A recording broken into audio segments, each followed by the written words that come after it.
আমার জীবনে কোনো কিছুই সহজে আসেনি। এই ছোট ছোট অর্জনের পিছনেও ছিল অনেক অপেক্ষা, অনেক কষ্ট, অনেক না পাওয়ার গল্প।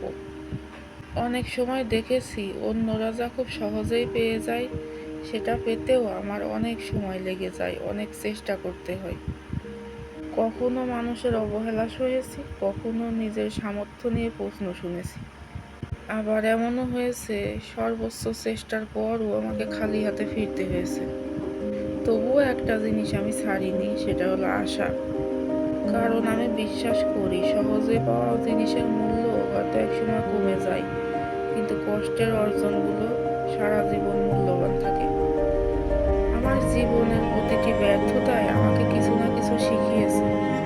প্রতিটি অপেক্ষায় আমাকে ধৈর্য শিখিয়েছে।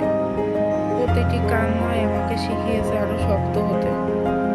আজ আমি যেখানে দাঁড়িয়ে আছি, এখানে পৌঁছাতেও আমাকে অনেক কিছু হারাতে হয়েছে, কিন্তু আমি থেমে যাইনি। হয়তো আমার জীবনে সবকিছু দেরিতে আসে, কিন্তু আমি বিশ্বাস করি আল্লাহর সময়টাই সবচাইতে সুন্দর সময়।